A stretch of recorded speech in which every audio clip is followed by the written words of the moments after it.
How many people has communicated with their dead loved ones after they pass? It happened a lot.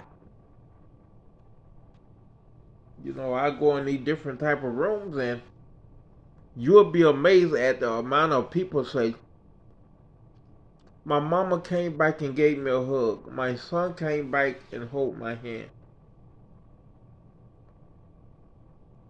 I found the lost wedding ring.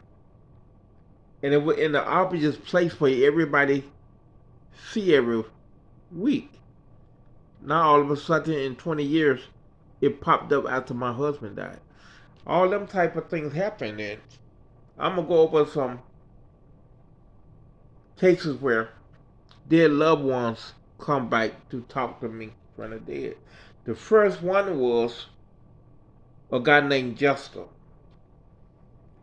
He got killed by my 5th grade gang leader after we were 18. It was when I left the gang in the 5th grade. It was over something stupid. And Dave approached me the day before I went to college, and we got into it. You know what I mean? And I went home and go in the beauty parlor, and I put my ninja stuff on. I got my swords, my brass knuckle knives, my guns, and I'm about to go to war. You know what I mean? Even though Dave, my brother, as far as street family, hey, Justin was my older brother. After Dave then went to prison, him and his brother Ricky went to prison when they went to 5th grade. 4th grade. That's why I ain't see him no more till we got in the 9th grade. And Dave always held that against me. But anyway, I'm in the beauty parlor. I'm waiting for the sun go down. I know this is a life or death situation. Either he gonna die or I'm gonna die. You get it like that? That's what I meant. And I'm just in the beauty parlor waiting for that sun to go down. I'm thinking about everything I'm gonna do. I ain't worried about creeping in that area. You know what I mean? Because it's dark anyway, Long as I stay away from the street lights, and there ain't that many street lights in the ghetto. The project. You get what I'm saying? Back then, that project ain't had no lights. So I won't worry about that part of it. Then the next thing I know, the beauty parlor transformed into heaven. To heaven. The kids section. And my buddy Jester was sitting next to me. And he said, don't do it, Cam. Don't do it. I told you, don't go after Dave. I say, but man, did you see what he do? And just to say, why for the first time in your life, somebody put a gun in your head and you come move? Why, Cam? Do you know why? Why for the first time in your life, someone drawed a weapon on you and you couldn't take it, Cam? I say, because I come move. He said, who you think did that, Cam? He said, the universe did that, Cam. Because if you would have moved a twitch, they would have blowed your head off. He built like that, Cam. I'm seeing him on the other side, Cam. Stay away from him. Because either he gonna kill you or you gonna kill him. And if you kill him, you gonna end up in prison. And he said the whole while you sitting in that beauty parlor, you thinking about cutting that man's head off, Cam. He said, who you think the St. Lucie County Sheriff Department gonna come looking for, Cam, if somebody get their head cut off around him? Say you the only registered ninja, Cam. Think about it, man. Don't throw your life away. And I said, well, I don't want you to be over there by yourself, Justin, man. I said, it ain't right, man. Why God let you go there by yourself? He said, I'm doing good, Cam. I ain't homeless no more. I said, where you sleep? He said, anywhere I want in the universe. Big castles, lighthouses. Anywhere I want to, Cam. I will never be homeless again or hungry. And when he said hungry, the brother probably transferred into the kids section of heaven. Kids were eating grass, trees, flowers. Lakes were everywhere, a different color and different flavor, with water fountains around the lake so you can drink whatever flavor you want. You think it, you drink it. You think it, you eat it. Everything you eat. If you eat the grass and you want that grass to taste like steak, it's going to taste like steak. You want to grab some dirt out the ground and just go to eating it, and you want it to taste like red velvet cakes, it's going to taste like red velvet cake. As soon as you eat it, it regenerates right in front of your eyes. And he say, I would never go hungry again, Cam. Never. I'm all right, Cam. I'm better, Cam.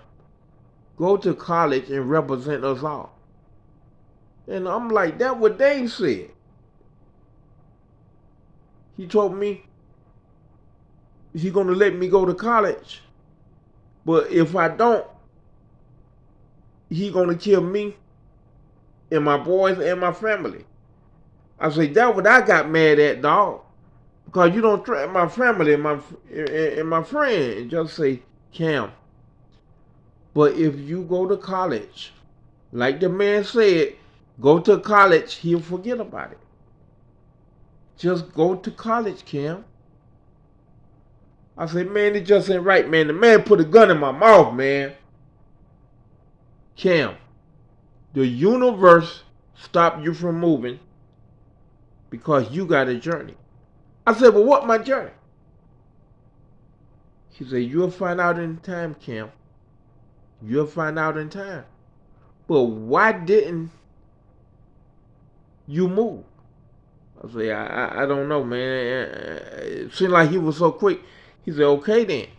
That was the universe stopping you, man. He said, Cam, we never alone.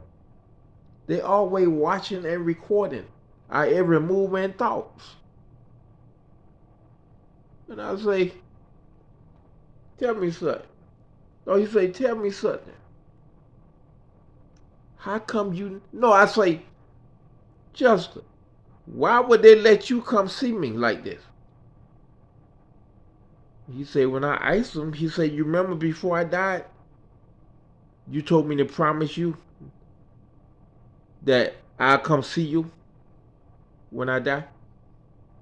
I said, yeah, I remember that. That was last week. He said, okay then. He said, when I asked them, they say, God said we're fine. They say, God said you already communicate in both worlds. Why you never told me you can talk to dead people, Cam? Why you never told me that you were living in both worlds? I said, well, nothing special to me, dog. I thought everybody was doing it. I said, no, Cam, everybody ain't doing that, Cam. And he said, but I got to run, Cam, but let me tell you one thing. You have any question? I said, yeah. How do I know this real? Just to say, ain't we sitting up in Mr. Beauty Parlor? Ain't they put a gun in your mouth today and you come move? He said, but let me tell you something, and I want you to think about this hard. Who took care of you in your worst moment? I say, who? He say, Dave. Francis K. Sweet. You were at your lowest, Cam. They were robbing you 5 days a week, 2 to 3 times a day, Cam. That man stepped in and took you and his family. Let you spend the night in the house, eat his mama cooking, spend the night with his brothers and sisters. He took you in, Cam. He protected you in your worst moment. So walk away and go to college. Because when you make it, we all make it, brother. I love you. It meant just a hug. Boom. And the beautiful parlor turned back into a brutal parlor. And at that moment, my brother walked in and say, "Hey, boy, what you laying up in the bed with these guns and swords for? With an inch suit on? Boy, you must be finna hurt somebody." I said, "Nah, man." He said, "Well, mama say, Daddy ready to take you to college, man. You need to get ready." And she cooked y'all some chicken to take with you, right? He said, "Boy, give me all these weapons and stuff and this sawed-off shotgun and all. You don't need that in college." I said, "Man, you can have all that stuff." He said, "For real?" I said, "Yeah, bro, you can have that stuff, man, and all. Tell them other boys I love them, man." And I went off to college. And that was the first friend, dead friend, that came back to talk to me. And I will do more in the future. Thank you. God bless.